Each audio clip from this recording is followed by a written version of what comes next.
A man stood before his family and declared he'd rather die than give up his calling. They locked him in a tower. They sent a prostitute to seduce him. They held him prisoner for over a year. His crime? Wanting to become a beggar?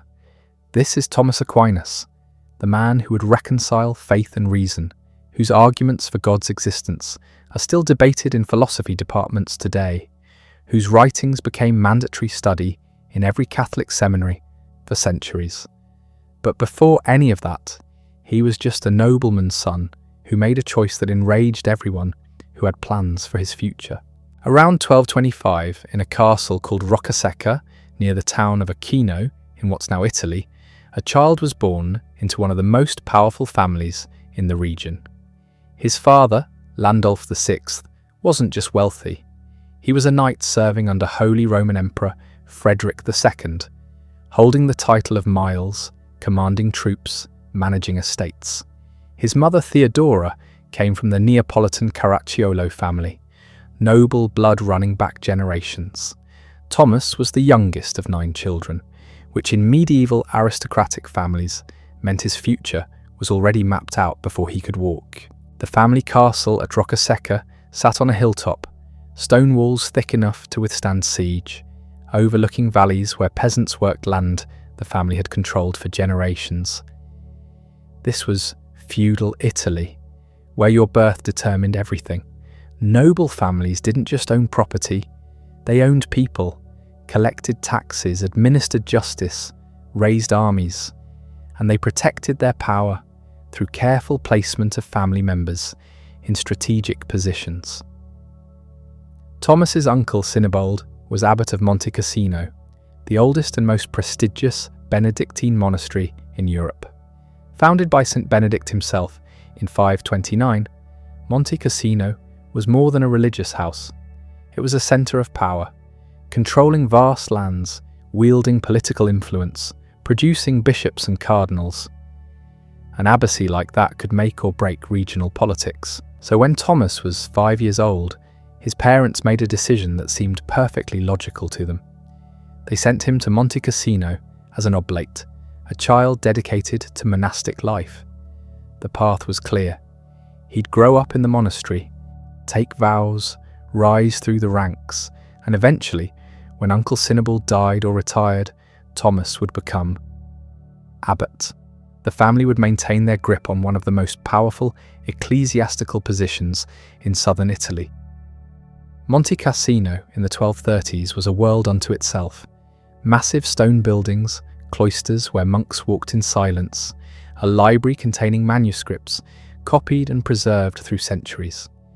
The Benedictine rule governed every hour of the day. Prayer, work, study, more prayer. The monks rose before dawn for vigils, chanted the psalms, attended multiple masses, worked in silence, ate simple meals, and slept on hard beds. For a 5-year-old child, it must have been bewildering. Imagine being taken from your family, from the bustle and noise of castle life, and placed in this environment of ritual and silence. The monks taught him Latin, the language of the church and of learning. They taught him to read, to write, to sing the liturgy. They taught him the basics of grammar, rhetoric, and logic, and they taught him obedience. Thomas spent 9 years at Monte Cassino, 9 years of rising before dawn, 9 years of memorizing prayers, 9 years of monastic discipline. The education was excellent by medieval standards. Monasteries were the primary centres of learning, preserving classical texts, teaching the 7 liberal arts, but it was education with a specific purpose, preparing boys to become monks. We don't know much about Thomas's childhood personality. Medieval biographers weren't interested in psychological development the way we are. What we do know is that something shifted in 1239 when Thomas was 14. Monte Cassino became a battlefield. Holy Roman Emperor Frederick II was at war with Pope Gregory IX, one of those endless medieval conflicts between imperial and papal power.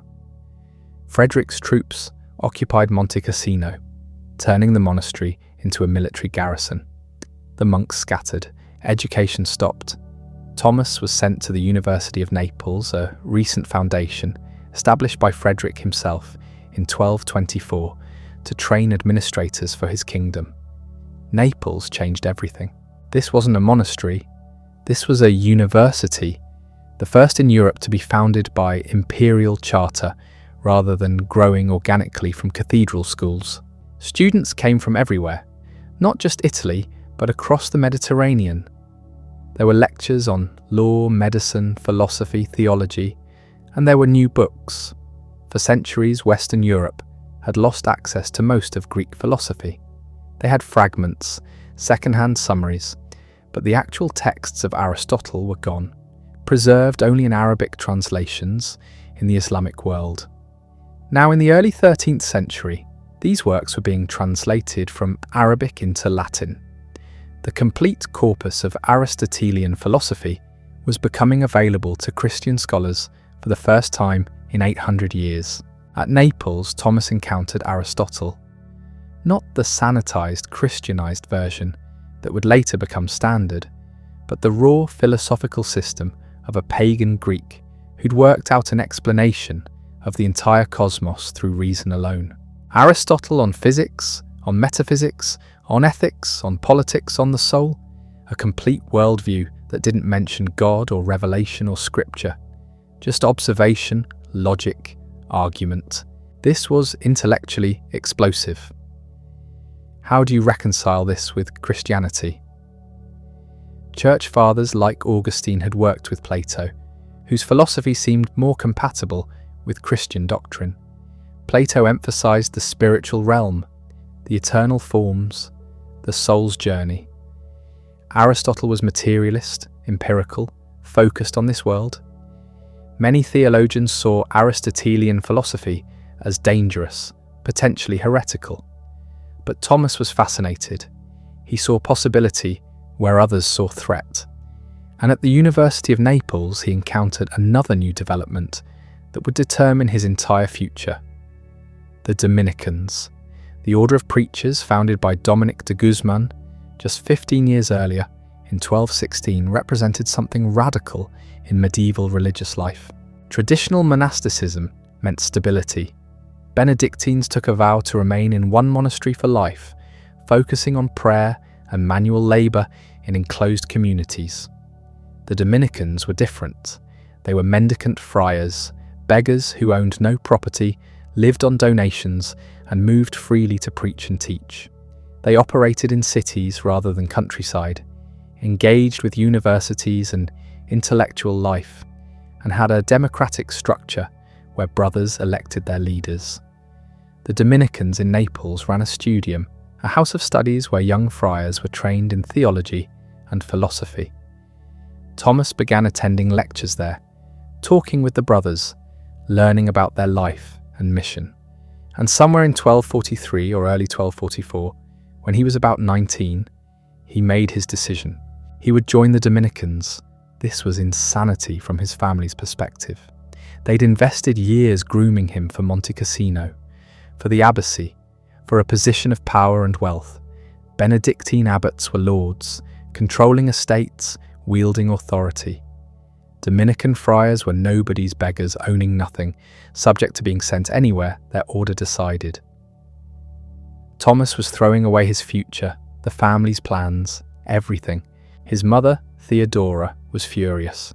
She sent his brothers to intercept Thomas on the road.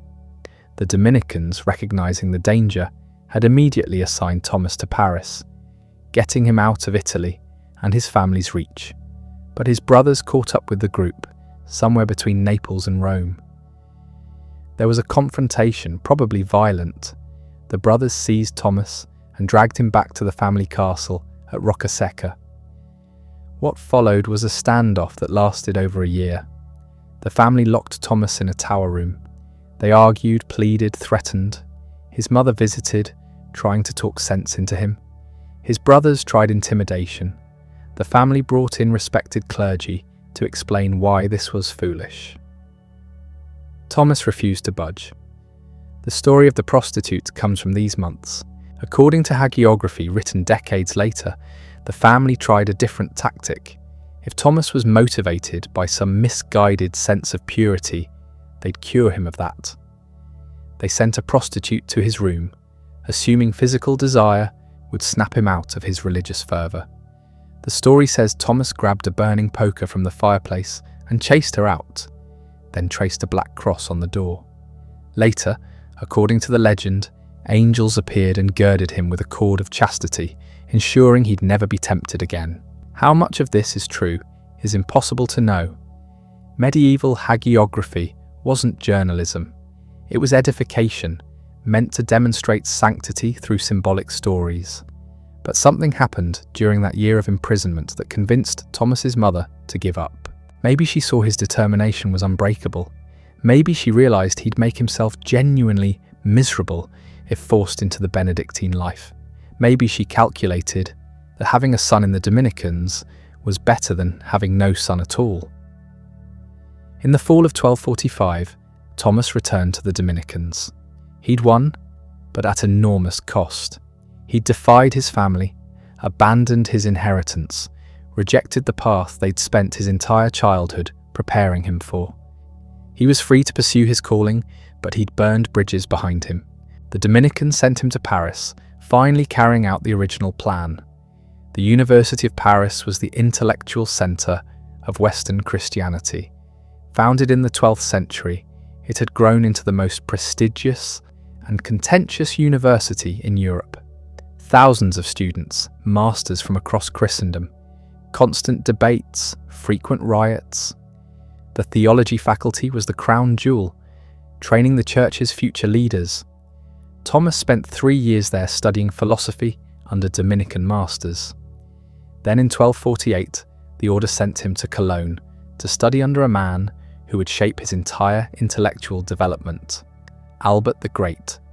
Albert was everything Thomas needed at that moment. A Dominican friar who'd become one of the leading scholars in Europe, Albert was attempting something ambitious and controversial. He wanted to integrate the newly available Aristotelian philosophy with Christian theology. Most scholars saw this as impossible or dangerous. Aristotle's philosophy seemed to contradict Christian doctrine at multiple points. Albert believed the contradictions were superficial, that properly understood, Aristotelian philosophy could strengthen rather than weaken Christian faith. He was also a polymath, interested in everything: natural science, logic, metaphysics, ethics, theology. He wrote commentaries on Aristotle, treatises on plants and animals, works on theology and spirituality. He had an encyclopedic grasp of the intellectual developments of his time and the ambition to synthesize them into a coherent whole. Thomas was a large man, physically imposing but quiet and reserved. His fellow students, not knowing his background or his brilliance, nicknamed him the Dumb Ox, the big silent guy who sat in lectures and said little. Albert saw through this immediately. According to the story, he declared that the bellowing of this ox would be heard throughout the world. He recognized Thomas's extraordinary intellectual gifts and took him on as a protégé. For the next several years, Thomas studied under Albert, absorbing his approach, learning how to read Aristotle carefully, how to distinguish what the philosopher actually said from what commentators claimed he said, how to identify genuine contradictions versus apparent ones. Albert taught him that faith and reason weren't enemies but partners, that philosophical investigation could illuminate theological truth, that the natural world revealed God's wisdom. This would become the foundation of everything Thomas would later write. The conviction that reason and revelation both came from God and therefore couldn't ultimately contradict each other. That philosophy done rigorously would support rather than undermine faith, that the church had nothing to fear from Aristotle. But first, Thomas had to prove himself in the academic world, and that process was about to begin in the most demanding intellectual environment in medieval Europe. In 1252, Albert made a decision that would change Thomas's life. He nominated him to return to Paris to pursue an advanced degree in theology. Thomas was still 2 years younger than the minimum required age. The statutes were clear, but Albert pushed for an exception, and the university granted it. This tells you something about how Albert saw Thomas's potential. Universities didn't bend their rules lightly. Paris was different now. Thomas wasn't arriving as a student, but as a bachelor of theology, a position that came with serious responsibilities. He would lecture on the Bible, he would lecture on Peter Lombard's sentences, the standard theological textbook of the era. He would participate in the formal disputations that were the heart of medieval academic life. These weren't casual discussions, they were intellectual combat.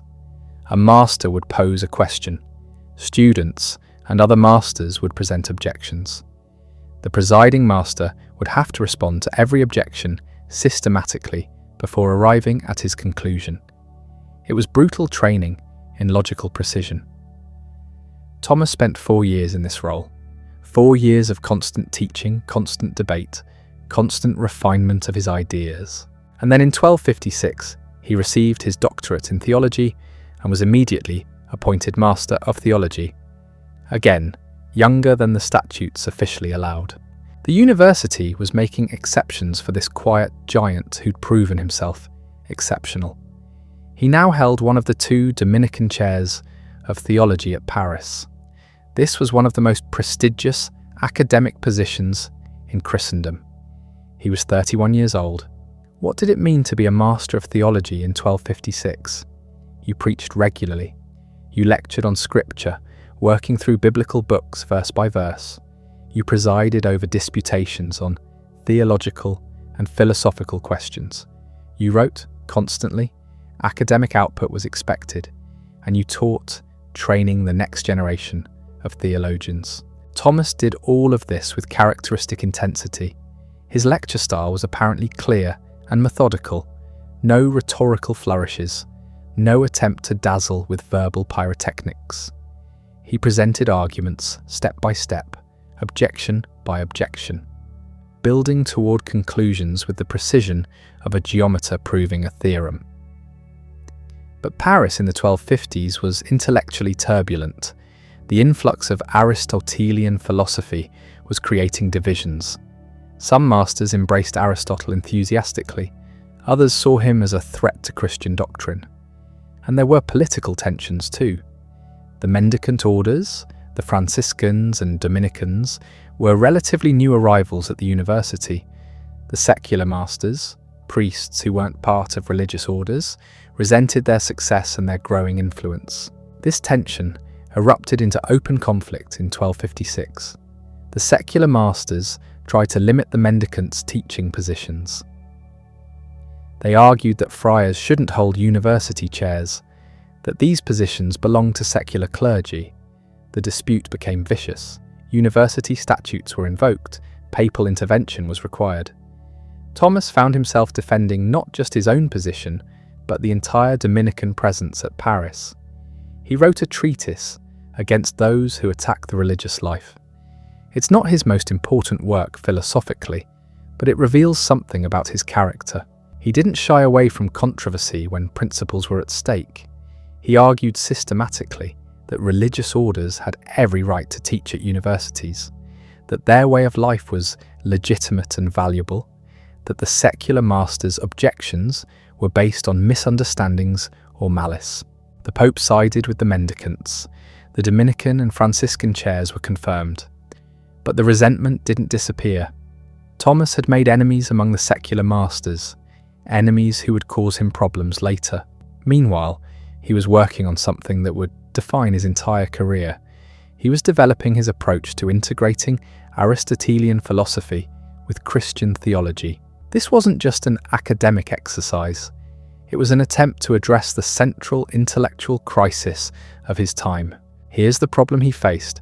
Aristotle's works were flooding into Western Europe through translations from Arabic.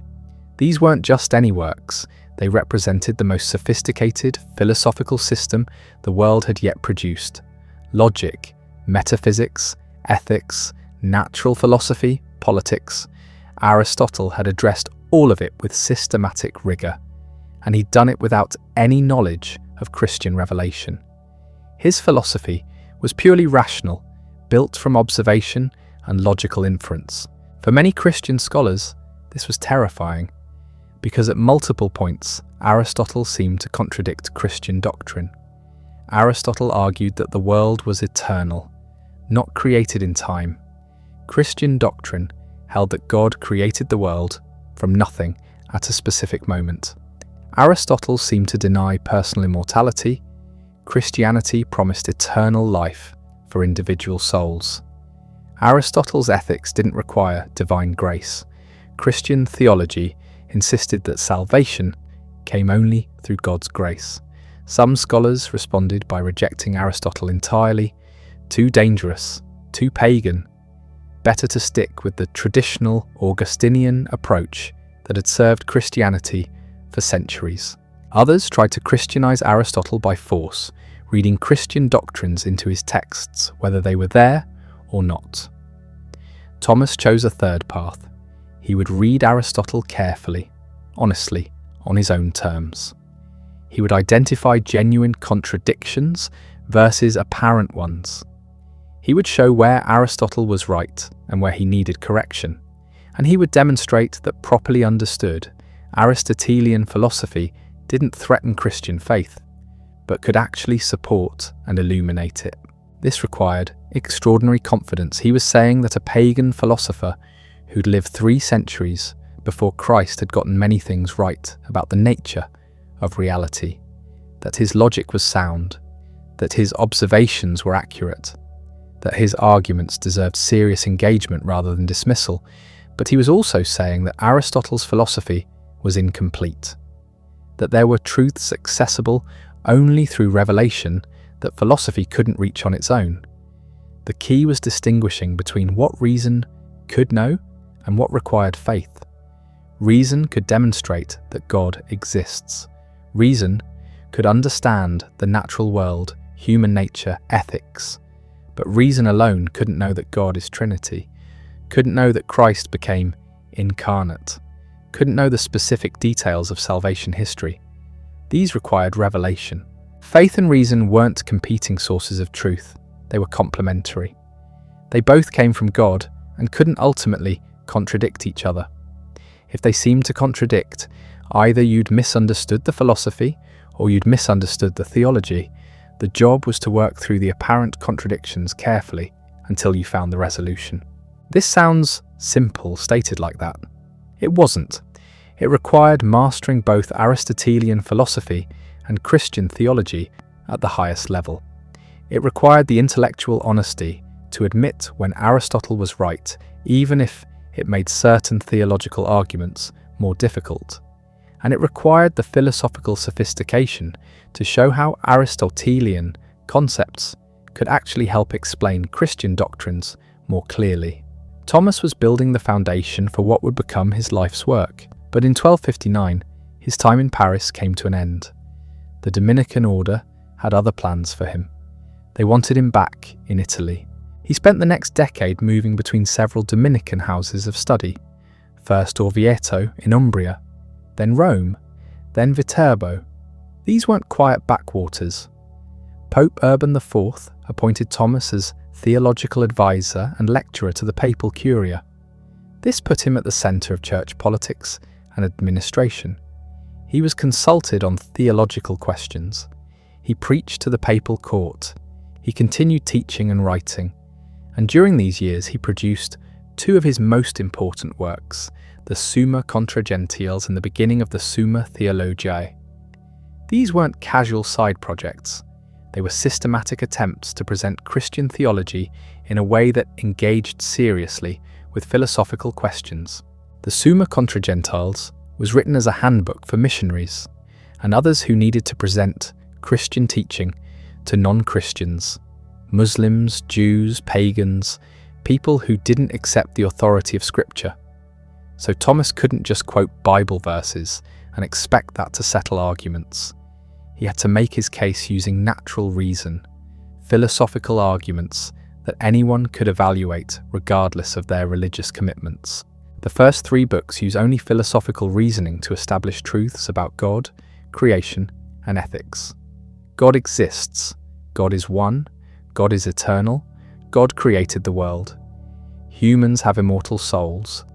There's an objective moral order.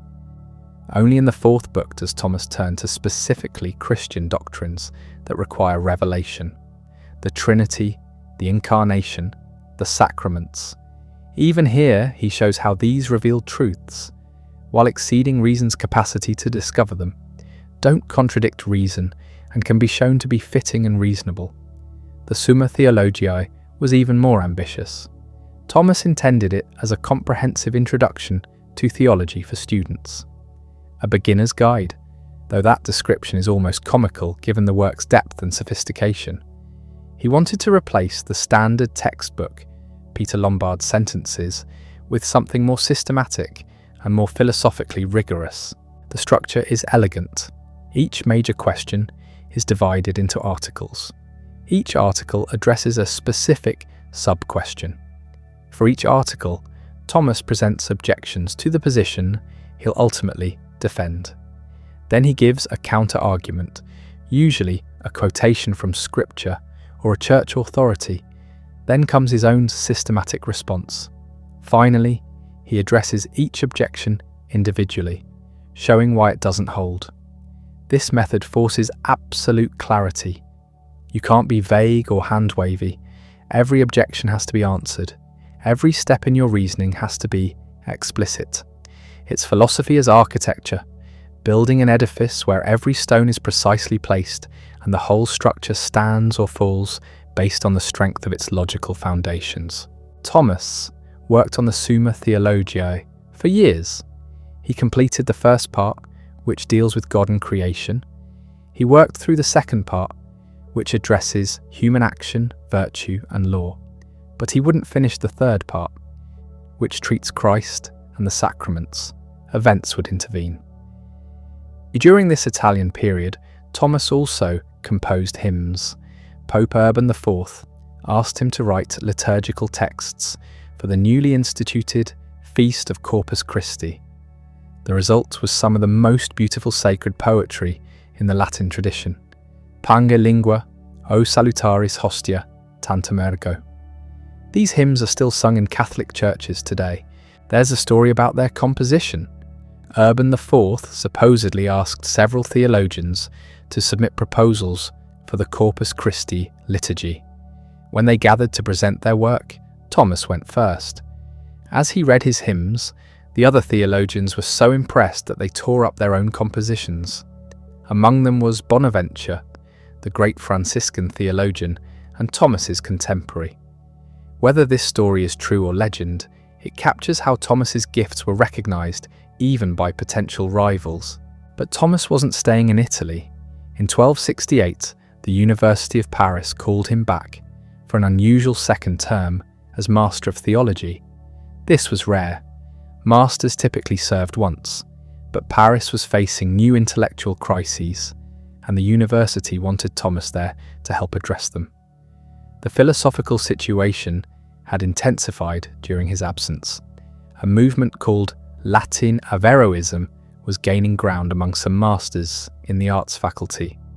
These were younger scholars teaching philosophy who'd become convinced that Aristotle, as interpreted by the Islamic philosopher Averroes, had gotten things right, even when his conclusions contradicted Christian doctrine.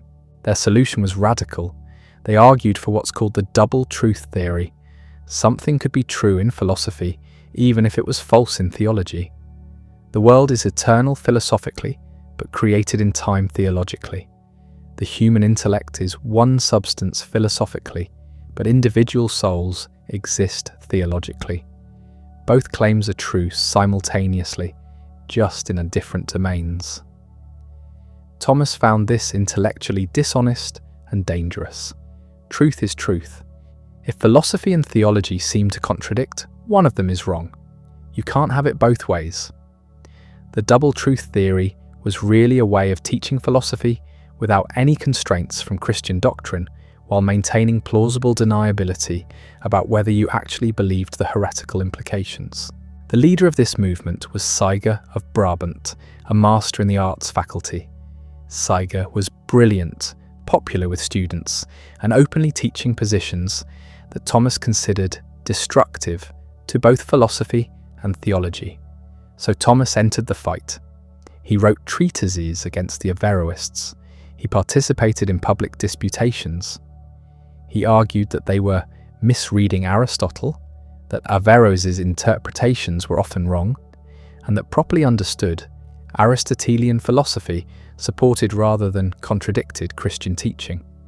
The Bishop of Paris got involved in 1270, condemning 13 propositions as heretical, but the controversy didn't end.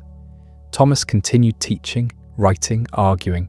He was working simultaneously on multiple fronts, completing the Summa Theologica, writing commentaries on Aristotle to show how the philosopher should actually be read, engaging in debates about everything from the nature of angels to the legitimacy of mendicant poverty. These were exhausting years.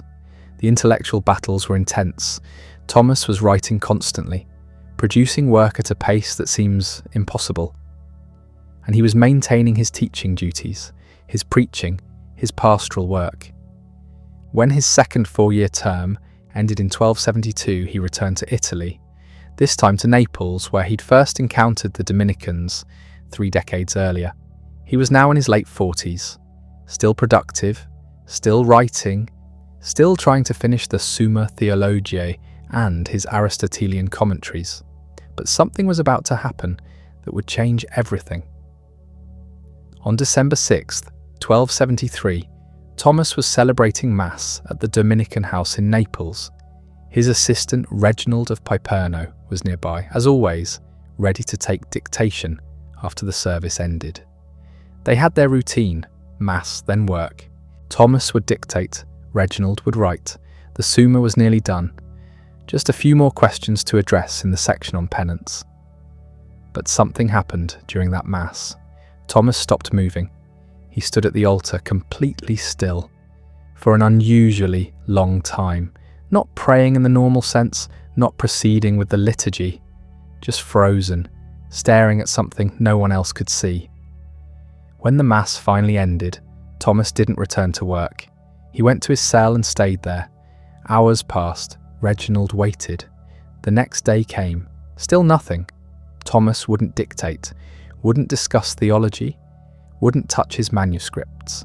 Reginald was confused, then concerned, then desperate. The Summa needed finishing. The Aristotle commentaries were incomplete. They had work to do. Important work. Work that only Thomas could complete. He begged Thomas to return to writing. Thomas refused. Finally, Reginald pressed harder. Why had he stopped? What was wrong? They were so close to finishing. Thomas's answer has echoed across 7 centuries. Reginald, I cannot, because all that I have written seems like straw to me. Straw. Everything.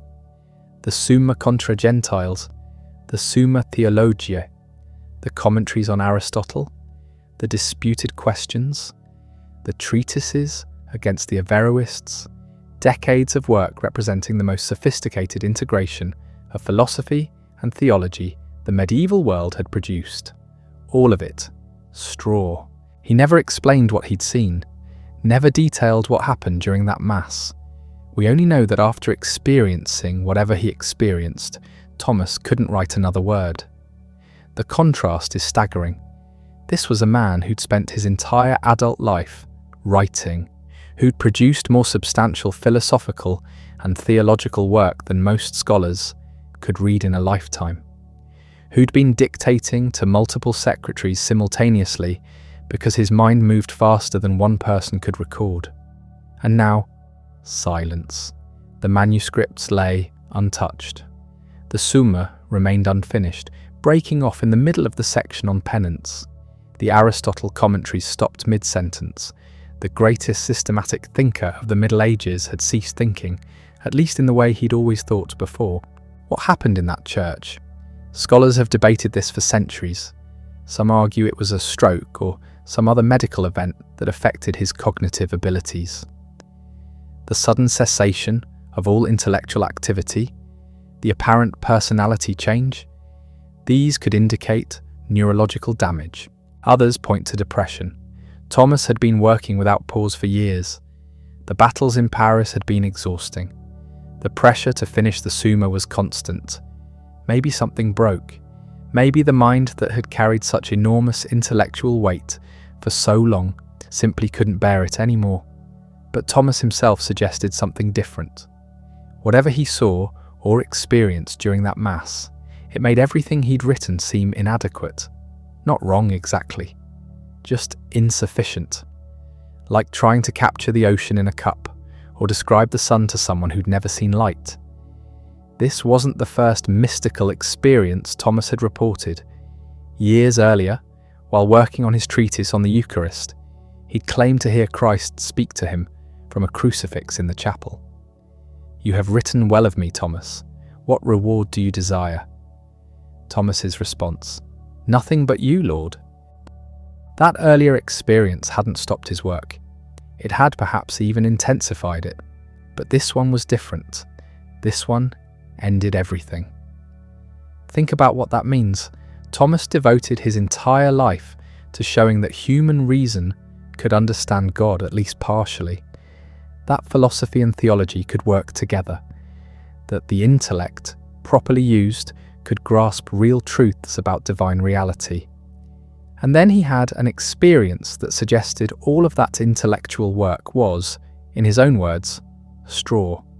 Not false, not heretical, just fundamentally inadequate compared to direct experience of the divine. The irony is profound. The great champion of reason and systematic theology came to see his own rational theology as trivial. Does this mean Thomas rejected everything he'd written? That seems too strong. He never denounced his work, never called it erroneous. He simply stopped adding to it. Maybe what he meant was that compared to what he'd experienced, all theological writing was like straw. Not worthless, but limited. Useful for kindling perhaps, but not the fire itself. Or maybe the experience simply exhausted something in him. Maybe after glimpsing whatever he glimpsed, returning to technical philosophical disputes about substance and accidents, about potency and act, about essence and existence, felt impossible, like trying to discuss the physics of swimming after you've nearly drowned. We'll never know. Thomas didn't elaborate, and 3 months later, he was dead. In early 1274, Pope Gregory X summoned Thomas to the Second Council of Lyon. The council was Gregory's attempt to heal the great schism that had split the Catholic Church in the West from the Eastern Orthodox Church since 1054. It was ambitious, probably impossible, but the Pope wanted Thomas there. Thomas was in no condition to travel. He'd barely left his cell since December, but the Pope had commanded his presence, so he set out. The journey from Naples to Lyon meant travelling north through Italy, then crossing the Alps. Hundreds of miles on medieval roads. For a man in Thomas's physical and mental state, it was too much. He was riding a donkey along the Appian Way when he struck his head on a low-hanging branch from a fallen tree. The blow wasn't necessarily severe, but Thomas was already weakened. He became seriously ill. His companions took him to Monte Cassino, the Benedictine monastery where he'd spent his childhood. The monks there tried to nurse him back to health. After some rest, he seemed well enough to continue. They set out again, but he collapsed before making much progress. This time they brought him to the Cistercian monastery at Fossa Nova, about halfway between Naples and Rome. The monks gave him a cell and tried to care for him. Thomas knew he was dying. He asked them to read the Song of Songs to him. That choice is telling. Not the philosophical works of Aristotle, not even the theological disputations he'd spent decades engaged in. The Song of Songs, that mystical, erotic poem about the soul's union with God. He received last rites and made his final confession. The priest who heard it later said, "Thomas confessed like a child of 5 years old." The great theologian, in his final moments, returned to simplicity. He died on March 7th, 1274, while the monks were still reading to him from the Song of Songs. He was 49 years old. The Summa Theologica was unfinished. The Aristotle commentaries were incomplete, but the impact of what he had managed to write was only beginning. What do you do when the greatest systematic thinker of your age dies before completing his system? Thomas's students and colleagues faced this problem immediately. The Summa was the masterwork. Everyone knew it, but it ended abruptly in the middle of a question about penance. No conclusion, no summary, just an unfinished article followed by blank parchment. Some of Thomas's disciples eventually compiled a supplement, drawing on his earlier writings to complete the sections on the sacraments, but they knew it wasn't the same. These were Thomas's ideas, but not his final treatment of them. The third part of the Summa remains, even now, obviously unfinished. That incompleteness became symbolic. The greatest attempt to create a complete synthesis of Christian theology and Aristotelian philosophy ended incomplete. Make of that what you will. But the unfinished state didn't stop the work from spreading. Copies circulated throughout Europe. Students read it. Masters taught from it. It became, despite its incompleteness, the most influential theological work of the late Middle Ages. Yet, Thomas's legacy was immediately controversial. Within 3 years of his death, the Bishop of Paris, Stephen Tempier, condemned 219 propositions as heretical. Some of these condemnations seemed to target Thomas's teachings directly, though he wasn't named. The condemnations focused on what authorities saw as excessive Aristotelianism. Thomas had argued that philosophy and theology could work together, that reason and faith addressed the same reality from different angles, that Aristotle, properly understood, supported rather than threatened Christian doctrine. But to many conservatives, any embrace of Aristotle was dangerous. The Greek philosopher was a pagan. His works had entered Christian Europe through Arabic translations and commentaries. His system operated without reference to scripture or Christian revelation. How could this be trusted? The controversy wasn't just about Aristotle, it touched on deeper questions about the relationship between Athens and Jerusalem, between Greek wisdom and Christian faith. Some thought Thomas had leaned too far toward Athens, that he'd compromised Christian truth by trying to accommodate pagan philosophy. Others defended him. The Dominicans, his own order, supported his work.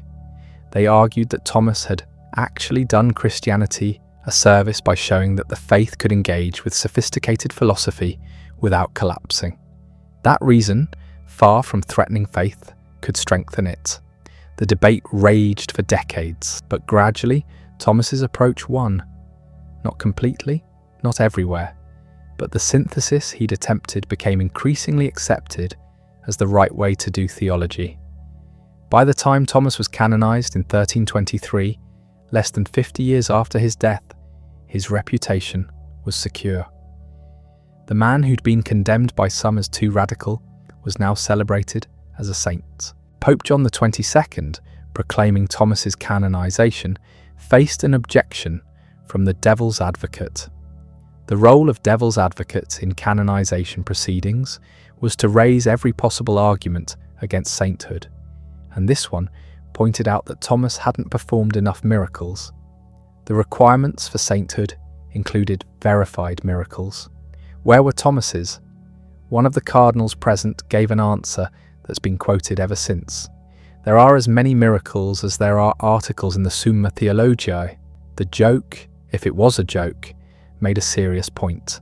Thomas's intellectual achievement was itself miraculous.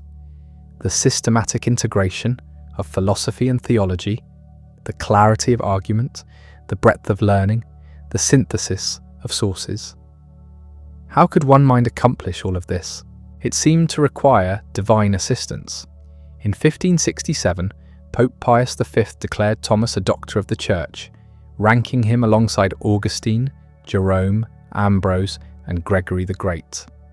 The four great Latin fathers of the early Church now had a fifth companion, the medieval Italian who'd made Aristotle Christian. At the Council of Trent in the mid-16th century, Thomas's Summa was placed on the altar alongside the Bible and the papal decretals. This was symbolic recognition of its authority. When the Catholic Church gathered to define its doctrine against Protestant challenges, Thomas's work was right there, treated as definitive. But the most remarkable endorsement came in 1879. Pope Leo XIII issued an encyclical Aeterni Patris, declaring that Thomas's theology was the definitive exposition of Catholic doctrine. Not just valuable, not just recommended, definitive. Leo went further. He decreed that all Catholic seminaries and universities must teach Thomas's doctrines. Where Thomas spoke on a topic, his teaching was to be followed. Where he hadn't addressed something, teachers should seek conclusions compatible with his thinking. This was an extraordinary move. 600 years after Thomas's death, the Catholic Church officially made his theology normative. Every Catholic priest trained after 1879 was required to study the Summa. Every Catholic philosopher was expected to work within Thomas's framework. This dominance lasted through most of the 20th century. Catholic theology meant Thomistic theology. Catholic philosophy meant Thomistic philosophy.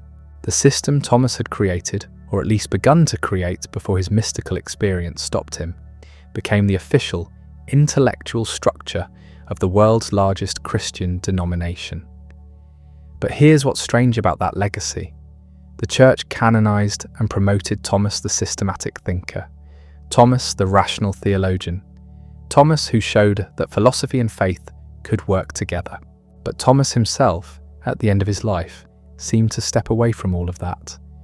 The man the Church celebrates for his intellectual achievements ended by calling those achievements straw. The tension has never been resolved.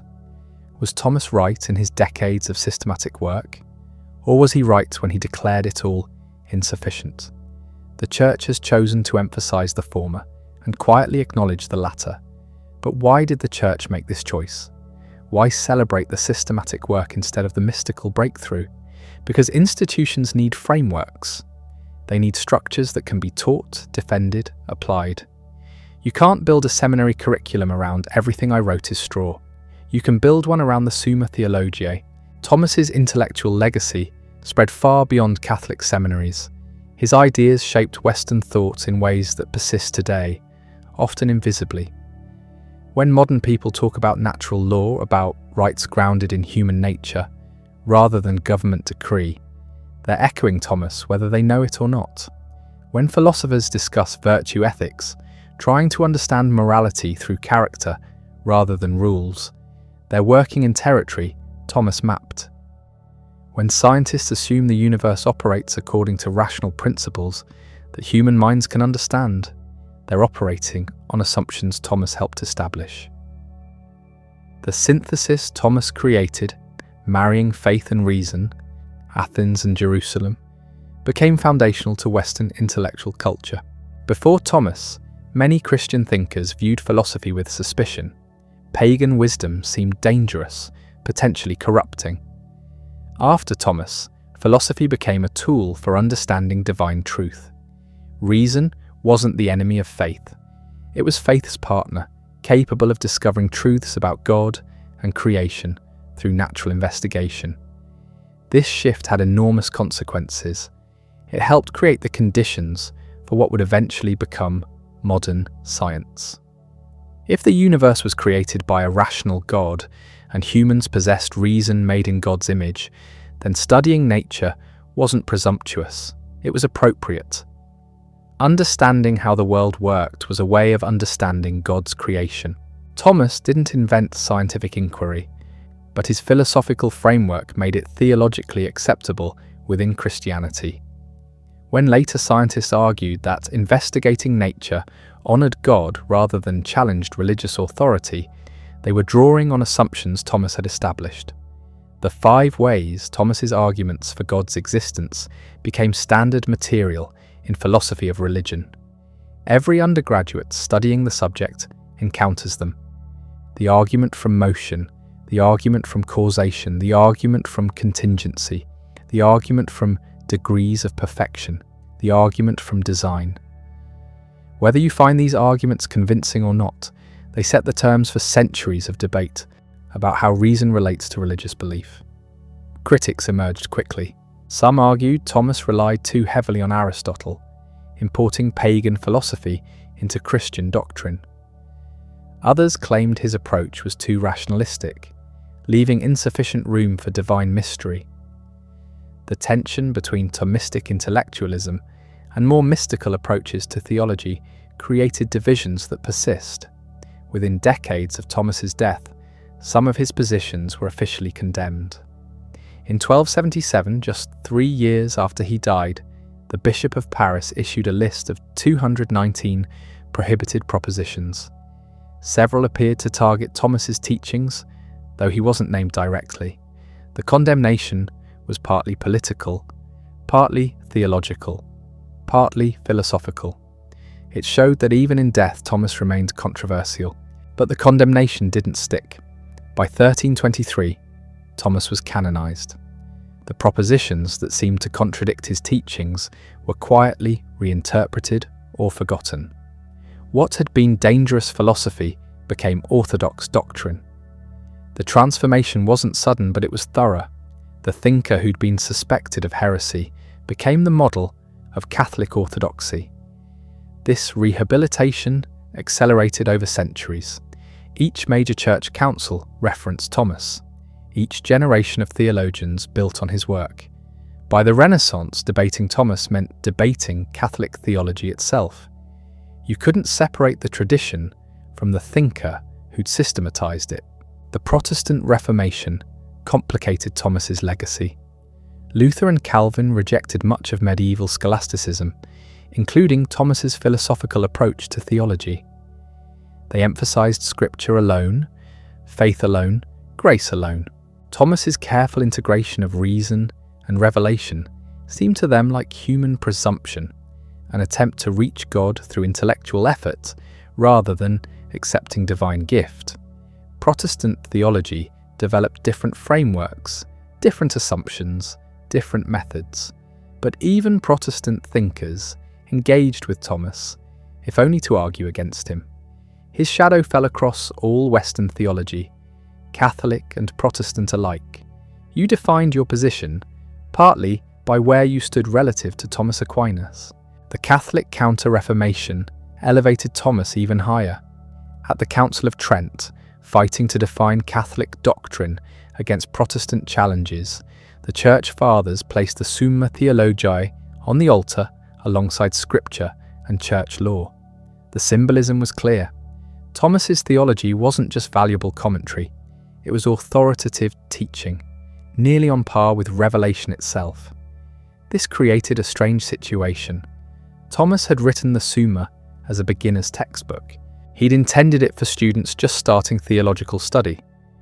Yet it became the most sophisticated, most comprehensive, most authoritative statement of Catholic doctrine. The textbook became the text. Generations of Catholic thinkers worked within the Thomistic framework, elaborating, defending, applying his principles to new questions. Entire schools of Thomistic philosophy emerged, each claiming to represent the authentic interpretation of the Master. Second Thomism, Transcendental Thomism, Analytical Thomism. The variations multiplied, but all traced their lineage to the Italian friar who'd stopped writing in 1273.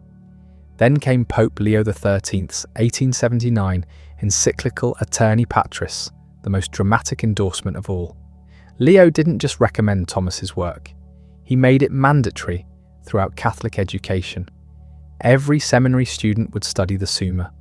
Every Catholic philosopher would work within Thomas's framework. This wasn't suggestion, it was requirement.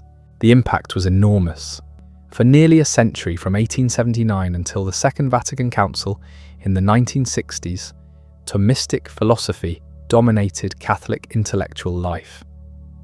If you wanted to be a Catholic theologian or philosopher, you had to master Thomas, his terminology, his methods, his conclusions. They became the common language of Catholic thought. This dominance had benefits and costs. On one hand, it created intellectual unity. Catholics across the world shared a common philosophical vocabulary. Debates could proceed with shared assumptions. The tradition had coherence, continuity, depth. On the other hand, it risked stagnation.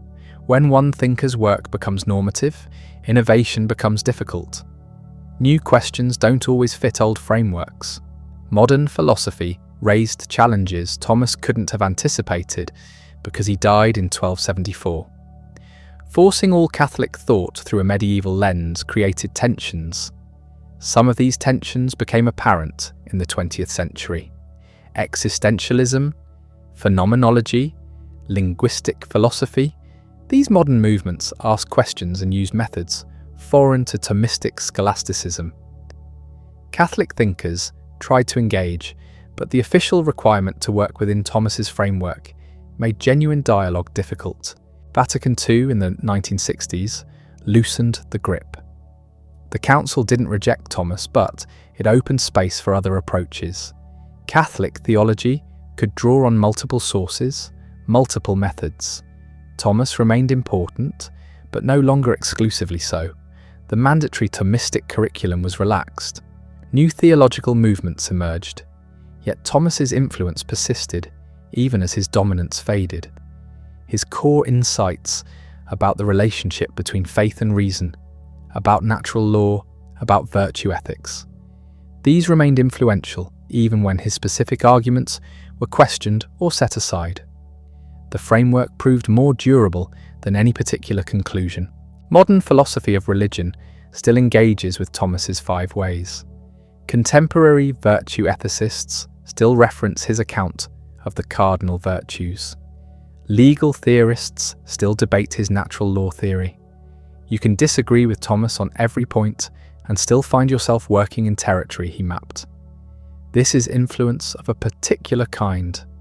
Not the influence of someone whose conclusions everyone accepts, but the influence of someone who defined the questions, established the terms, created the conceptual space within which debate occurs. Thomas shaped how Western philosophy thinks about certain fundamental issues. His approach to God's existence illustrates this. Before Thomas, arguments for God's existence were often appeals to scripture or personal experience. Thomas insisted such arguments could be philosophical, based on observation and reason rather than revelation. This shifted the conversation entirely. Whether you think the cosmological argument succeeds or fails, you're engaging with a question Thomas made central to philosophy of religion. Does the existence of the universe require explanation? If so, what kind of explanation?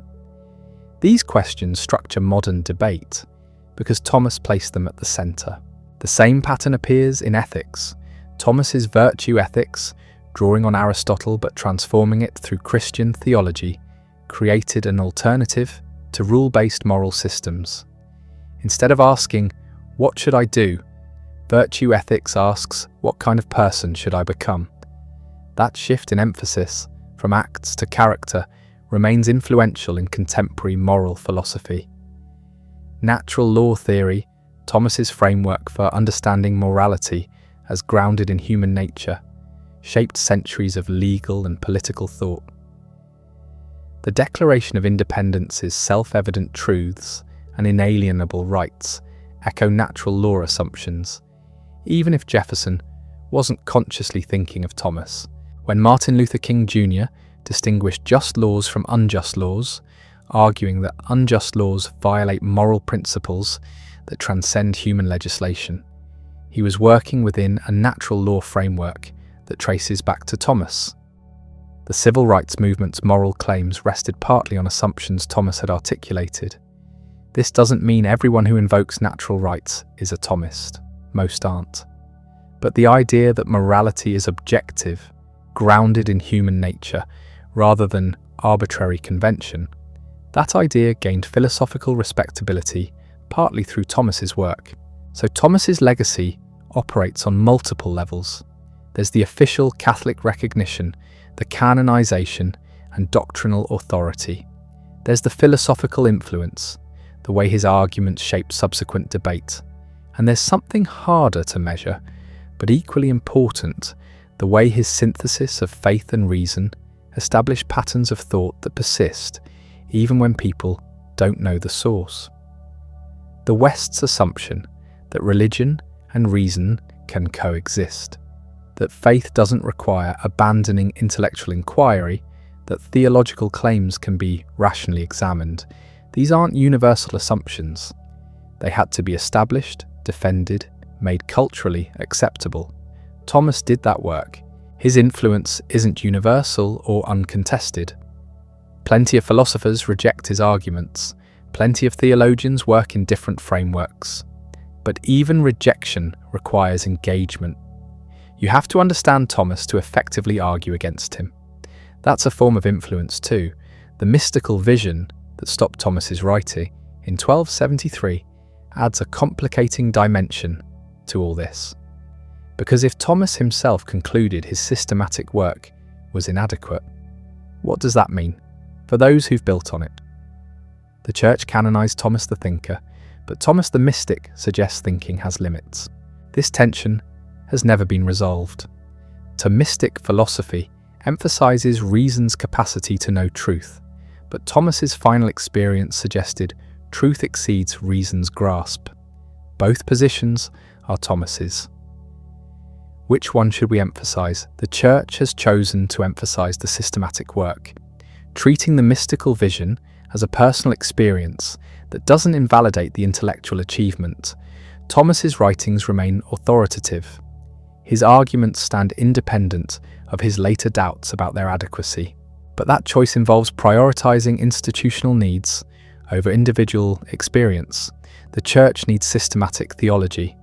It needs arguments that can be taught, defended, applied across centuries and cultures.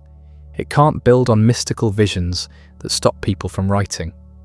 So Thomas's legacy splits. There's the official legacy, celebrated and promoted by the Church. And there's the unofficial legacy, the nagging question of whether the man who created all this ultimately saw through it to something beyond words entirely. That question matters because Thomas's life suggests both answers might be true simultaneously. The man who built intricate arguments also experienced something those arguments couldn't capture. The tension isn't a flaw in Thomas. It's built into human existence itself. Consider what happened in those final months. Thomas continued teaching at Naples through the fall of 1273. Students attended his lectures. Colleagues sought his advice. The routine of Dominican life continued, but something had shifted internally. Those who knew him noticed changes. He seemed distracted during conversations. He spent longer hours in prayer. The man who'd always been disciplined about his writing schedule stopped writing entirely. Reginald of Piperno, Thomas's secretary and closest companion, kept pressing him to continue the Summa. The work was nearly complete. Just a few more sections on the sacraments, and it would be finished. Reginald understood the importance of completing what would become Thomas's masterpiece, but Thomas refused. The famous response, "All that I have written seems like straw to me," wasn't despair or depression, it was recognition. Thomas had glimpsed something that made his thousands of pages feel inadequate. Not wrong necessarily, just insufficient. The difference matters. Calling your life's work straw doesn't mean it's worthless. Straw serves a purpose. It provides insulation, bedding, material for construction.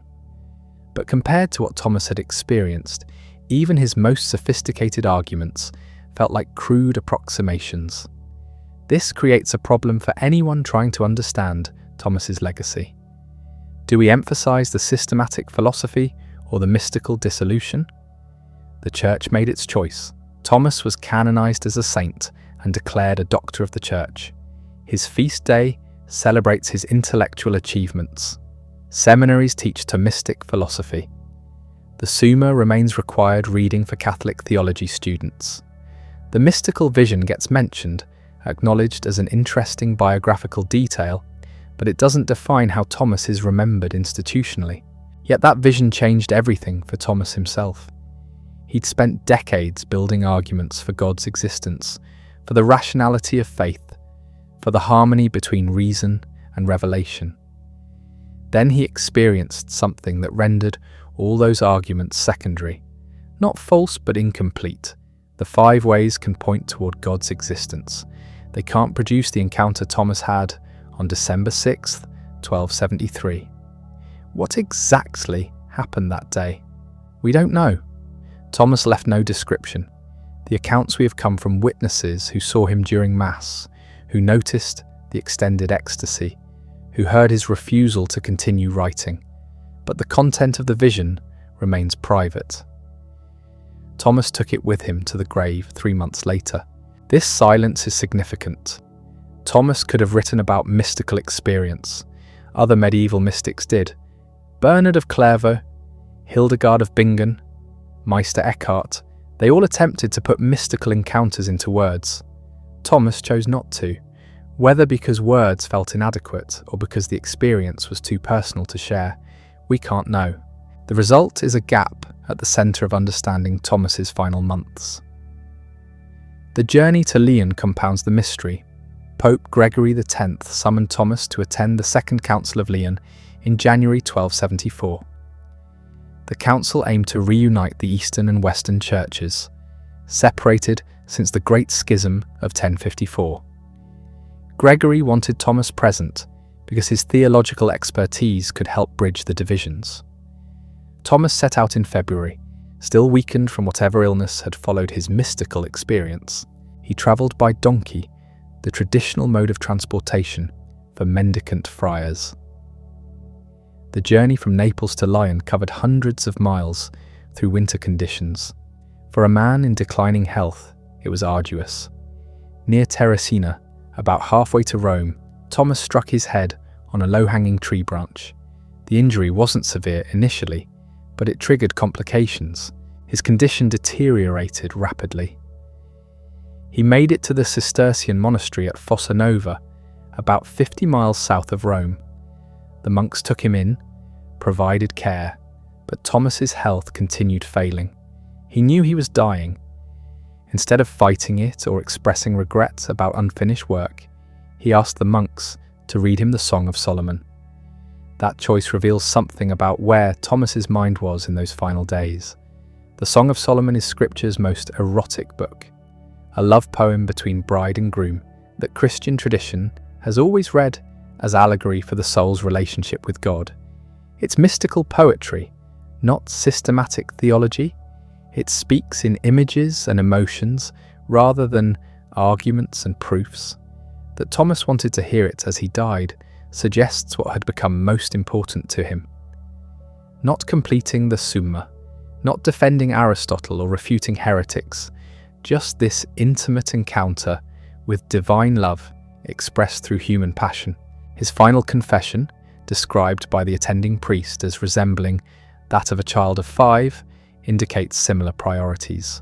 Thomas wasn't reviewing theological controversies or clarifying philosophical positions. He was approaching death with simplicity, with the directness of a child. The man who'd written millions of words ended by saying very little. He died on March 7th, 1274. He was 49 years old. The Summa remained unfinished. His commentary on Aristotle's Politics was incomplete. Various other projects were left in draft form. From an institutional perspective, this was tragedy. One of the greatest minds in Christian history had stopped producing just when he'd reached full maturity. But maybe Thomas didn't see it that way. Maybe the mystical vision showed him that completion wasn't the point.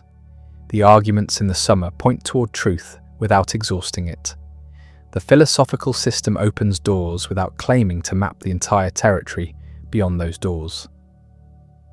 Thomas built an impressive structure, then discovered something the structure couldn't contain. This doesn't invalidate the structure. Buildings serve purposes even when they're not the final destination. The Summa helps people think clearly about God, about ethics, about the relationship between faith and reason. It provides tools for intellectual inquiry. It demonstrates how philosophical rigor can serve theological understanding. These contributions remain valuable whether or not Thomas personally transcended them at the end. The canonization process began almost immediately after Thomas's death. Miracles were reported at his tomb. people sought his intercession. 50 years later, in 1323, Pope John XXII declared Thomas a saint. The speed was unusual for the medieval period. Typically, decades or centuries passed before formal canonization. Thomas's case moved quickly because his influence was already substantial. The objection raised during the canonization process reveals interesting priorities. The devil's advocate, whose job was to question the candidate's worthiness, pointed out that Thomas had performed no notable miracles during his lifetime. Unlike Francis of Assisi with his stigmata, or Anthony of Padua with his healing powers, Thomas's sanctity wasn't marked by supernatural signs. He was a scholar, a teacher, a writer. Where were the miracles? A cardinal responded with the famous line, "Tot miraculis, quot articulis." As many miracles as articles, the Summa contains thousands of articles, each one a small miracle of clear thinking and careful argument. This was claiming that intellectual achievement itself could be miraculous, that clarifying truth was as worthy of sainthood as healing the sick. That response has always seemed slightly defensive, as if the Church needed to justify honouring a thinker rather than a miracle worker. But it also reveals something important about how Thomas's legacy was being constructed. His value lay in his writings, in the systematic theology he'd developed. The mystical vision that stopped those writings was acknowledged but not emphasized. Thomas the philosopher theologian was being canonized, not Thomas the mystic. Pope Pius V went further in 1567, declaring Thomas a doctor of the Church. This title places him among Christianity's most important teachers, alongside figures like Augustine, Jerome, and Gregory the Great. It recognizes his work as having permanent value for understanding Christian doctrine. At the Council of Trent in the mid-16th century, Thomas's Summa was placed on the altar alongside the Bible and the Decretals, the Church's official legal code. That symbolic positioning made clear how central Thomistic theology had become. The Counter-Reformation reinforced this authority. As Protestant reformers challenged Catholic doctrine, the Church needed robust intellectual defences. Thomas provided them. His careful arguments for transubstantiation, for papal authority, for the seven sacraments, all became weapons in theological warfare. Thomas was recruited posthumously into controversies he'd never encountered during his lifetime. Then in 1879, Pope Leo XIII issued Aeterni Patris, an encyclical declaring Thomistic philosophy the official intellectual framework for Catholic theology. Leo ordered that all Catholic universities and seminaries must teach Thomas's doctrines. Where Thomas hadn't addressed a topic, teachers should draw conclusions compatible with his thinking. This wasn't just honouring an important historical figure, it was mandating his philosophy as normative. Leo's motivation was partly defensive. Modernity threatened traditional Christian belief. Darwin's evolution, historical critical biblical scholarship, materialist philosophy, all these developments challenged faith claims that had seemed secure for centuries. Leo believed returning to Thomas could provide intellectual stability. If faith and reason really harmonized, as Thomas argued, then modern science and philosophy shouldn't threaten Christianity. They should complement it. This created what's called Neo-Thomism, a movement that dominated Catholic intellectual life through most of the 20th century. Philosophers like Jacques Maritain and Etienne Gilson developed Thomistic responses to contemporary problems. They showed how Thomas's medieval arguments could address modern questions about politics, aesthetics, epistemology, metaphysics. Neo-Thomism wasn't simply repeating Thomas, it was extending his methods into new territory. But this also meant Thomas was being interpreted through particular lenses. Neo-Thomist readings emphasized certain aspects of his work, while minimizing others. The mystical dimension got little attention. The final vision that stopped Thomas's writing was barely mentioned. What mattered was the system. the arguments, the philosophical framework that could defend Catholic doctrine against modern challenges. Vatican II in the 1960s complicated this picture. The Council opened Catholicism to dialogue with modernity rather than defensively opposing it. Thomism's monopoly on Catholic philosophy ended. Other approaches gained legitimacy. Thomas remained important, but no longer mandatory. His status shifted from official doctrine to influential resource. This created space for different readings of Thomas. Liberation theologians found resources in his natural law theory for critiquing unjust social structures. Feminist scholars examined his views on women, finding both problematic assumptions and surprising insights. Environmental ethicists explored his understanding of creation and humanity's place within it. Thomas was being appropriated for purposes he'd never imagined. Secular philosophers also engaged with Thomas, stripped of theological commitments. His metaphysics, his virtue ethics, his epistemology, these could be discussed independently of Christian faith. Analytic philosophers found sophisticated arguments in Thomas that paralleled their own concerns. Elizabeth Anscombe revived virtue ethics partly through reading Thomas. Alasdair MacIntyre used Thomistic frameworks to critique modern moral philosophy.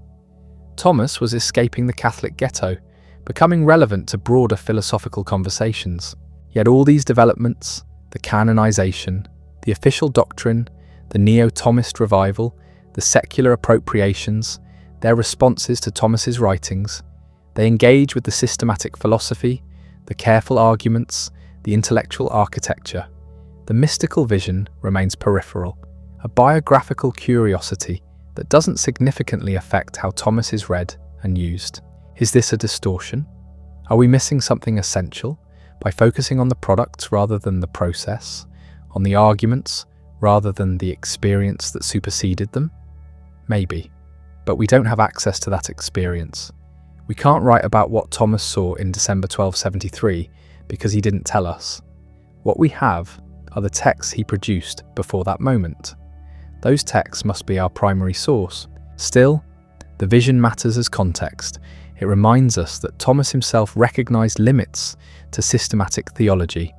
The man who built the most comprehensive theological system in Christian history ended by seeing through it. That's not repudiation, it's perspective. The system points beyond itself towards something words can't capture. Knowing this should affect how we read Thomas, even if we focus on what he wrote, rather than what he experienced at the end. The modern engagement with Thomas cuts across disciplines in ways that would have surprised him. Cognitive scientists examine his theory of mind. Legal philosophers debate his natural law framework. Political theorists extract principles about government and authority. Each discipline finds something useful while ignoring large portions of his thought. This fragmentation is inevitable. Thomas's system was comprehensive precisely because medieval universities were comprehensive. Theology, philosophy, natural science, ethics, law, all these formed a unified curriculum. Modern specialization makes that unity impossible to maintain. A physicist doesn't need Thomas's metaphysics of substance and accident. A neuroscientist finds his faculty psychology outdated. But ethicists still find his virtue theory compelling. Political philosophers still reference his just war criteria. The system has been disassembled and its parts distributed across separate fields. This creates interpretive problems. Thomas's arguments often depend on premises established elsewhere in his work. His ethics presupposes his metaphysics. His political theory builds on his natural law. When you extract isolated pieces, you risk misunderstanding how they function within the larger structure. It's like removing a support beam and wondering why it doesn't work as a ladder. Some scholars argue for reading Thomas holistically, understanding each part in relation to the whole. Others contend that his insights can be detached from outdated medieval frameworks and applied independently. Both approaches have merit. Both involve choices about what matters in his legacy. The relationship between Thomas's philosophy and his theology remains contested. Can you separate them cleanly? His 5 ways for proving God's existence use philosophical reasoning rather than scriptural citation. They're natural theology, accessible to reason without revelation. Yet they're embedded in a theological project. The Summa Theologica is theology, not philosophy. Some philosophers treat Thomas as though you can extract the philosophy and discard the theological context. They discuss his metaphysics, his epistemology, his ethics as standalone philosophical positions. Others insist this distorts Thomas fundamentally. He was a theologian who used philosophy as a tool. Remove the theological framework, and you've changed what the philosophy means. The question matters because it determines how Thomas enters contemporary debates. If his arguments are genuinely philosophical, they can be evaluated on philosophical grounds alone.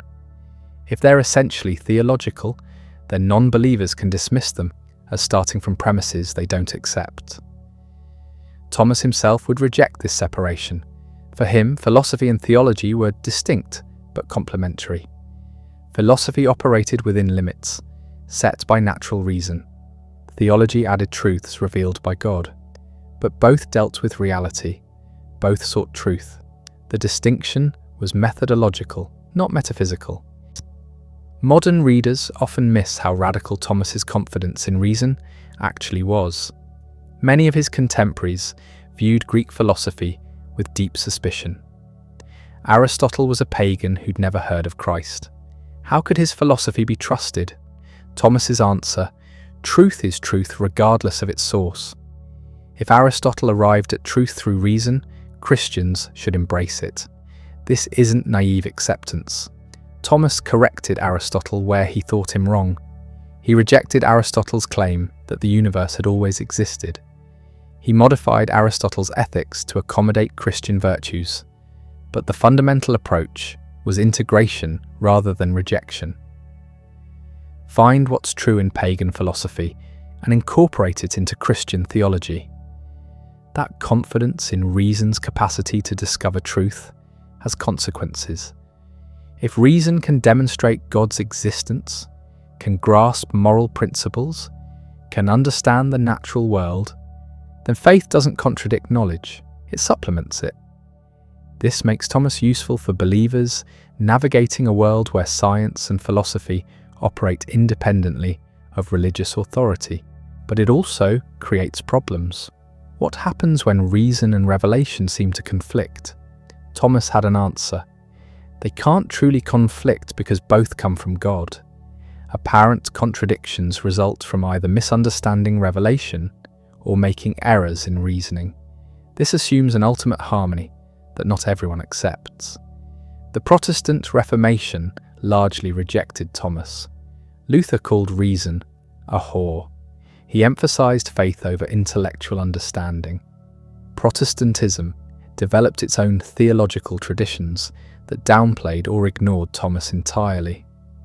The Catholic embrace of Thomas thus became a marker of confessional identity. Catholics did Thomism, Protestants didn't. This changed somewhat in the 20th century. Protestant theologians began reading Thomas more sympathetically. Karl Barth, despite fundamental disagreements, engaged seriously with Thomas's arguments. Some Anglicans and Lutherans found resources in Thomistic thought.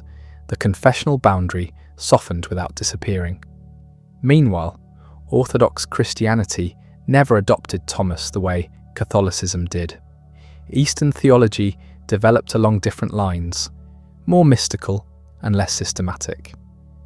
When Orthodox theologians engage Thomas, they often critique his rationalism as too Western, too confident in logical demonstration. The vision that stopped Thomas's writing resonates more with Orthodox sensibility than the systematic arguments do. These different receptions reveal something important. Thomas's legacy isn't a single thing. It's multiple appropriations by different communities for different purposes. Catholics made him official doctrine. Neo-Thomists revived him as a defense against modernity. Analytic philosophers found arguments worth debating. Political theorists extracted principles about justice and law. Each group creates its own Thomas. The historical Thomas becomes increasingly difficult to access. We read him through centuries of commentary and interpretation. When a Catholic seminarian studies Thomas, they're learning not just his texts, but an interpretive tradition. When an analytic philosopher reads Thomas, they bring assumptions about what counts as a good argument that Thomas didn't share. This isn't unique to Thomas. All historical figures get reinterpreted. But Thomas's dual status as philosopher and theologian, as systematic thinker and mystic, as medieval scholastic and perennial resource, makes him especially susceptible to selective reading. Consider his treatment of women. Thomas argued that women are defective males, following Aristotle's biology. He claimed women are naturally subordinate to men intellectually. He excluded women from teaching or holding authority in the church. By modern standards, this is straightforward sexism, grounded in bad science and patriarchal assumptions. Yet Thomas also argued that women and men have the same rational nature, the same capacity for virtue, the same ultimate destiny in the beatific vision. He defended women's consent in marriage against forced arrangements. He saw Mary as the highest of all created beings, superior to angels. Some feminist theologians find resources in these aspects while rejecting his patriarchal assumptions. Which is the real Thomas? Both. He was a 13th century man who shared his era's views on gender, while also developing principles that could, later, be used to critique those views. We can acknowledge the limitations without dismissing everything he wrote. The same applies to his other blind spots. His discussion of usury reflects medieval economic conditions, not universal principles. His acceptance of slavery, though hedged with restrictions, horrifies modern readers. His just war theory has been used to justify wars he'd never have endorsed. Historical context explains, but doesn't excuse. This creates a dilemma for those who want to use Thomas. Do you accept the whole package, problematic parts included? Do you selectively appropriate useful pieces while discarding the rest? Do you try to develop his principles beyond his own applications? Catholic thinkers have generally chosen the third option. They argue that Thomas's fundamental principles, properly understood, don't require his specific applications. Natural law theory can be developed to support human rights and equality. Virtue ethics can be freed from patriarchal assumptions. The synthesis of faith and reason doesn't depend on 13th century science. Critics contend this is too convenient. You can't just extract principles from their context and claim they're independent. Thomas's specific arguments depend on assumptions modern readers reject.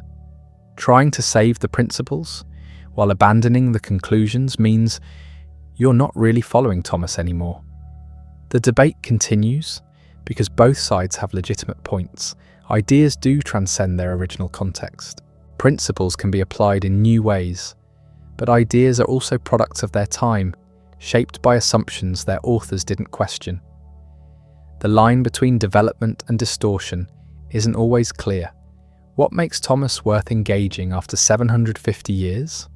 Why not simply study contemporary philosophers who don't carry medieval baggage? Several answers present themselves. First, Thomas represents a comprehensive vision of reality that integrates multiple domains. Modern philosophy tends towards specialization. Thomas shows what systematic synthesis looks like. Whether you agree with his conclusions, the ambition itself is instructive. Second, his arguments are technically sophisticated. The Summa Theologica operates through careful distinctions, objections, and replies. It's rigorous in ways that reward close reading. You don't have to accept his conclusions to learn from his method. Third, Thomas provides historical perspective. Modern debates about ethics, metaphysics, and epistemology often replay medieval arguments in new vocabulary. Understanding Thomas means understanding the roots of these discussions. Fourth, for believers, Thomas offers a model of faith-seeking understanding. He shows how to take intellectual questions seriously without abandoning religious commitments. That remains relevant for anyone trying to hold together religious belief and intellectual integrity.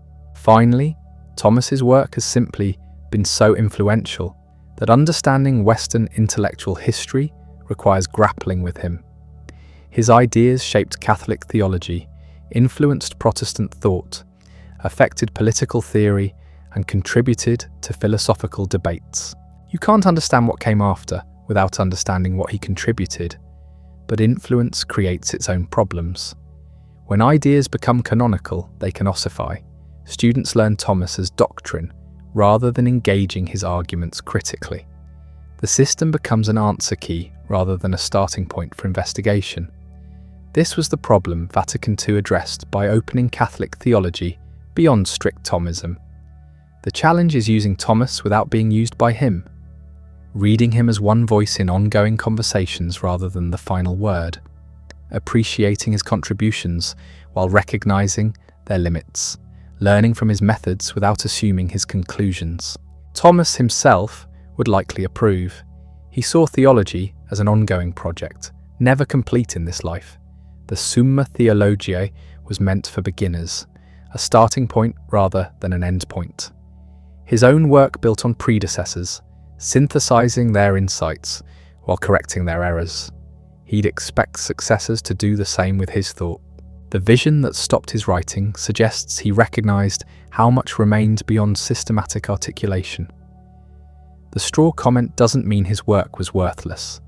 It means he'd glimpsed something that relativized even his greatest achievements. The system pointed beyond itself. This creates space for genuine engagement rather than mere repetition. You can learn from Thomas, build on Thomas, even disagree with Thomas, while respecting what he accomplished. The goal isn't reproducing medieval Thomism, but developing the insights he contributed in ways appropriate to different contexts. That's what's happening across contemporary philosophy and theology. People are mining Thomas for resources while adapting them to new questions. His virtue ethics gets applied to business, medicine, environmental concerns. His natural law theory informs bioethics debates. His metaphysics of being influences philosophers of religion. The appropriations are selective and creative, using Thomas without being bound by him. The appropriations are selective and creative, using Thomas without being bound by him. This approach lets his ideas live rather than fossilize. A living tradition develops, criticizes, extends. A dead one just repeats. Consider analytic philosophy of religion, which has experienced a Thomistic revival since the 1960s. Philosophers like Anthony Kenny, Eleanor Stump, and Brian Davies have engaged Thomas's arguments rigorously, testing them against contemporary logical standards. They're not assuming his conclusions. They're examining whether his reasoning holds up under scrutiny. Sometimes it does, sometimes it doesn't. But the engagement is serious, treating Thomas as a conversation partner rather than an authority figure. Similarly, virtue ethicists draw on Thomas while adapting his framework. Alasdair MacIntyre's After Virtue uses Thomistic virtue theory to critique modern moral philosophy. But MacIntyre isn't simply restating medieval positions. He's mining Thomas for resources to address problems Thomas never faced. The retrieval is creative, not slavish. Catholic moral theology has moved beyond strict Thomism while retaining his influence. The Second Vatican Council opened space for theological pluralism. Natural law ethics informed by Thomas remains important, but it's one voice among many. Theologians engage Scripture more directly, incorporate personalist philosophy, attend to historical context. Thomas provides a foundation but not a ceiling. The question becomes what elements of Thomas's thought remain viable and what requires revision or rejection. His metaphysics of being still attracts defenders who argue that modern philosophy lost something by abandoning Aristotelian categories. the distinction between essence and existence, the notion of participation, the emphasis on act over potency, these continue generating philosophical work. His epistemology, grounding knowledge in sense experience while allowing for intellectual abstraction, offers an alternative to both extreme empiricism and pure rationalism. Whether you accept the details, the framework addresses perennial questions about how we know what we know. The 5 ways remain controversial. Critics point out logical gaps, questionable assumptions, reliance on outdated physics. Defenders argue the arguments still work if properly understood, that the philosophical principles underlying them remain sound even if the scientific details have changed. The debate continues because the question of God's existence continues. Thomas's ethics combines naturalism and teleology in ways that resist easy dismissal. His claim that morality derives from human nature faces challenges, particularly regarding how we determine what's natural versus what's cultural. But the basic insight that ethics should connect to human flourishing remains compelling. How we specify what counts as flourishing is where disagreements emerge. His political thought, emphasizing natural law, the common good, and limited government authority, influenced democratic theory even while supporting monarchy. The principles proved adaptable. Contemporary Catholic social teaching draws on Thomistic natural law while advocating positions Thomas never imagined. The framework allows development. What doesn't survive unmodified is Thomas's cosmology, his physics, much of his biology. He worked with the best science available in the 13th century, which we now know was wrong about fundamental matters. The Earth isn't the center of the universe. Celestial bodies don't move in perfect circles. Species evolve rather than being fixed. These aren't minor details. They affect how we understand creation, purpose, and humanity's place in the cosmos. Thomas's views on women reflect medieval assumptions that modern readers rightly reject. His claim that women are defective males, his argument for male authority in marriage and society, his restriction of ordination to men, all these rely on outdated biology and problematic social hierarchies. You can appreciate other aspects of his thought while acknowledging these failures. His treatment of Judaism and Islam shows both the possibilities and limits of medieval interfaith engagement. Thomas engaged seriously with Jewish and Muslim philosophers, particularly Moses Maimonides and Averroes. He learned from them, incorporated their insights, debated their positions. Yet his ultimate goal was demonstrating Christianity's superiority. The engagement was real, but ultimately subordinated to apologetic purposes. The same pattern appears in his discussion of non-Christian religions generally. He granted that some religious truths could be known through natural reason, accessible to pagans, but full truth required Christian revelation. Other religions contained partial truth at best, errors at worst.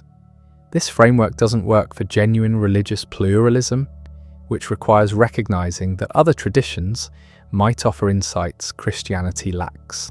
Contemporary theologians wrestling with the religious diversity can't simply repeat Thomas's conclusions, but they might learn from his method of engaging other traditions seriously while maintaining their own commitments.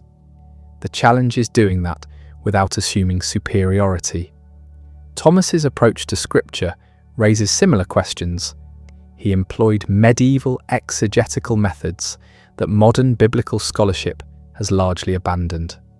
The 4 senses of scripture, the assumption that every passage has multiple layers of meaning, the willingness to find allegory everywhere, these don't align with historical critical methods.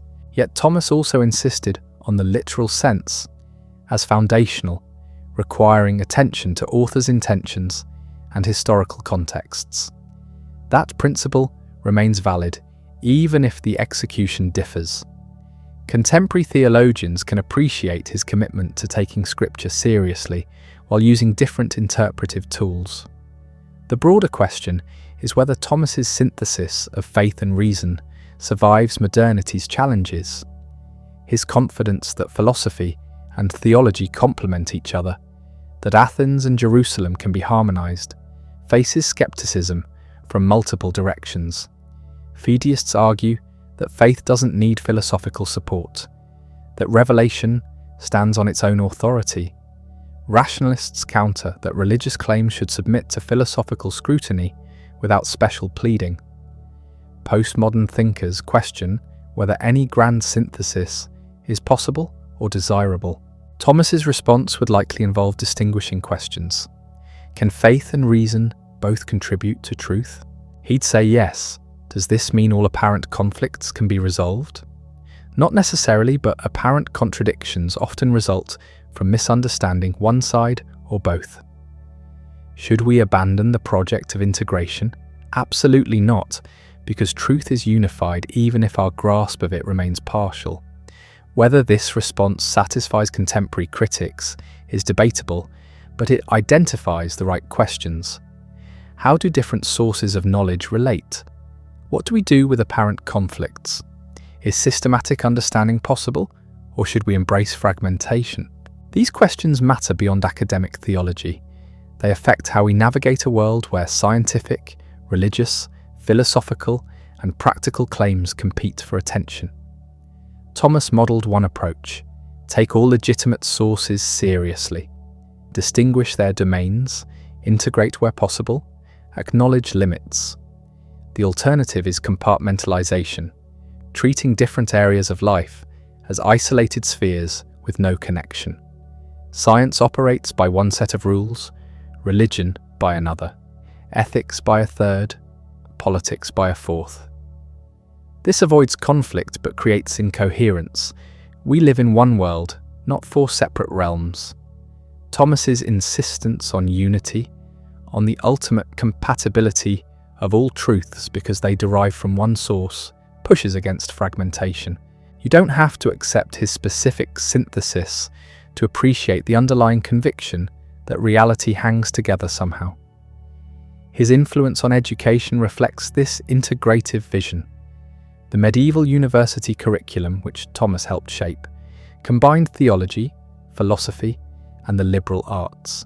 Students learned grammar, logic, rhetoric, arithmetic, geometry, music, astronomy, before specializing in theology, law, or medicine. The assumption was that educated people needed broad foundations. Modern education has moved toward earlier specialization and technical training. The liberal arts tradition that Thomas represents faces marginalization. Whether that's progress or loss remains contested. But Thomas reminds us that education once aimed at forming complete human beings, not just training workers. His devotional life provides another angle. Thomas wasn't just an academic. He celebrated Mass daily, prayed the liturgy of the hours, spent time in contemplation. The angelic doctor was also a friar living in community, begging for food, serving the poor. This combination of intellectual rigor and spiritual practice challenges false dichotomies between thinking and praying, scholarship and holiness. Thomas showed they could reinforce each other. Study deepened devotion. Prayer informed understanding. The life of the mind and the life of faith weren't separate tracks, but integrated aspects of one vocation. Whether non-religious people can learn from this integration is worth considering. The broader principle is that intellectual work benefits from contemplative depth, from stepping back from constant activity to reflect on meaning and purpose. Thomas's rhythm of study and prayer might translate into other frameworks as the importance of balancing analysis with synthesis, specialization with breadth, productivity with reflection. His commentary on Job, written late in life, shows theological maturity dealing with suffering's mystery. Rather than providing neat answers, Thomas sat with the questions. Why do innocent people suffer? How do we maintain faith when God seems absent? Where is justice when the wicked prosper and the righteous suffer? Thomas acknowledged these questions lack complete answers in this life. Some mysteries remain opaque. Faith doesn't eliminate perplexity. What it provides is trust that meaning exists even when we can't discern it. The posture is humble rather than presumptuous. This contrasts with rationalistic theodicies that explain away suffering through logical arguments. Thomas recognized some experiences resist explanation. You engage them through lament and trust rather than systematic resolution.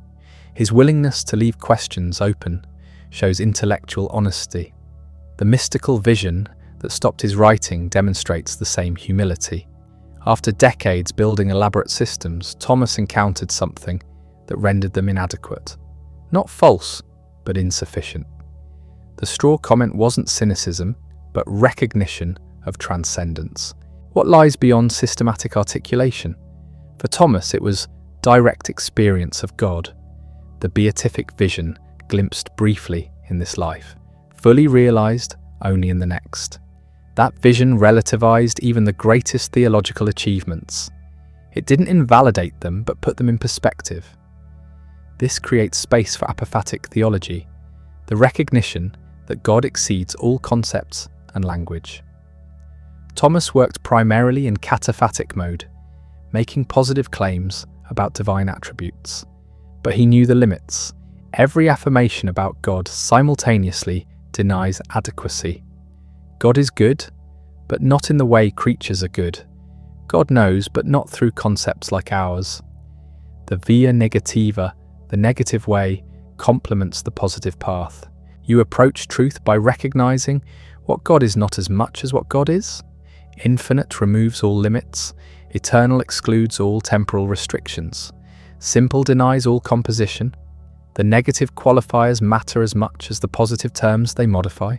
Contemporary apophatic theologians emphasize this more than Thomas did, but the resources exist in his thought. The recognition that God transcends all categories, that theological language works through analogy rather than univocal predication, that even our best concepts remain inadequate. All this creates humility about what we can know.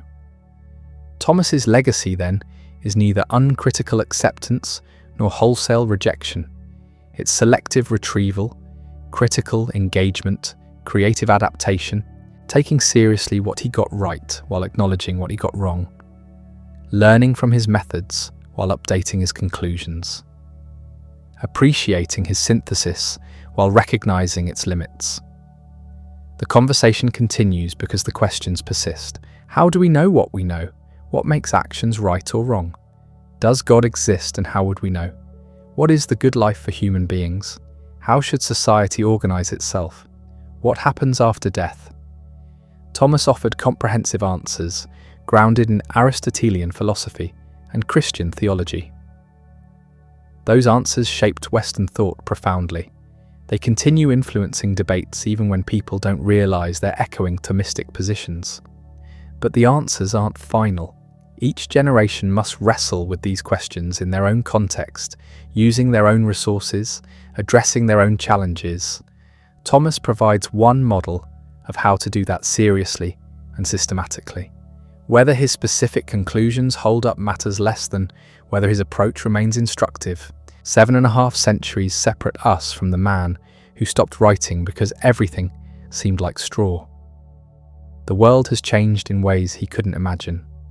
Science has revealed a universe far stranger than medieval cosmology suggested. Technology has created possibilities and problems unknown in the 13th century. Social structures have evolved beyond recognition. Political systems have transformed. The questions themselves have shifted. Yet something in Thomas's project remains relevant. The conviction that truth matters, that reason and faith can dialogue productively, that systematic understanding is worth pursuing, that virtue shapes human flourishing, that justice requires more than power, that meaning exists even in suffering. These claims still resonate. Not everyone accepts them. Critics argue for various alternatives: pure rationalism without religious faith, religious commitment without philosophical support, pragmatism over systematic truth, subjective values rather than objective goods, power as the basis of justice, absurdity at the heart of existence. These aren't straw men. They're serious positions held by thoughtful people. The conversation Thomas entered continues. His voice remains part of it. Not because authority demands acceptance, but because the arguments reward engagement. You can disagree while learning from the disagreement. That's what makes a thinker classical, rather than merely historical. Perhaps the final assessment of Thomas Aquinas requires acknowledging what he himself recognized at the end. The systematic brilliance, the careful arguments, the comprehensive synthesis, all of it pointed towards something that exceeded articulation. The work wasn't worthless, it just wasn't ultimate. That distinction matters for anyone trying to learn from Thomas today. His ideas remain tools, not destinations. They help navigate questions about God, ethics, knowledge, and human nature. They provide frameworks for thinking clearly about difficult subjects. They demonstrate what intellectual rigor combined with religious commitment looks like. But they're not sacred texts requiring acceptance on authority. The man who built medieval Christianity's most comprehensive theological system ended by experiencing something that made the system seem inadequate. Both parts of that story matter: the building and the transcending, the systematic work and the mystical dissolution. Thomas gave us both. His legacy operates on multiple registers. There's the official Catholic recognition, the centuries of required study in seminaries, the papal endorsements. There's the philosophical influence, the way his arguments shaped subsequent debate, even among those who reject his conclusions. There's the cultural impact, the assumptions about faith and reason that became so deeply embedded in Western thought that we've forgotten their origin. And there's the personal example of someone who took intellectual questions seriously enough to spend decades working through them systematically, yet remained humble enough to recognize when experience exceeded understanding. That combination of rigor and humility is rare, worth noting, possibly worth emulating. The unfinished Summa stands as symbol of all theological projects. We build systems, develop arguments, pursue understanding. The work matters. It clarifies thinking, corrects errors, advances insight. But completion remains elusive. There's always more to say, new questions to address, deeper mysteries to engage. Thomas knew this from the start. The Summa was explicitly written for beginners, an introduction to theology rather than its final statement. He intended it as a starting point. What he couldn't have anticipated was becoming so authoritative that his starting point would be mistaken for an ending. The irony is that Thomas, the systematic thinker, created space for Thomas the mystic. By distinguishing what reason could know from what required revelation, by acknowledging limits to philosophical demonstration, by insisting that divine reality exceeded all concepts, he built into his system the recognition of its own incompleteness. The vision, in December 1273, just made explicit what had been implicit all along. This creates freedom for contemporary readers. You don't have to choose between accepting everything Thomas wrote or rejecting him entirely. You can engage selectively, critically, creatively. Take what helps, leave what doesn't, develop what shows promise, correct what proves wrong. That's not disrespecting Thomas. It's following his own approach to his predecessors. The questions he addressed persist because they're human questions. We still wonder whether God exists, what makes actions right or wrong, how knowledge works, what the good life looks like, how society should organize itself. Different eras frame these questions differently, bring different resources to bear, reach different conclusions. But the fundamental concerns remain.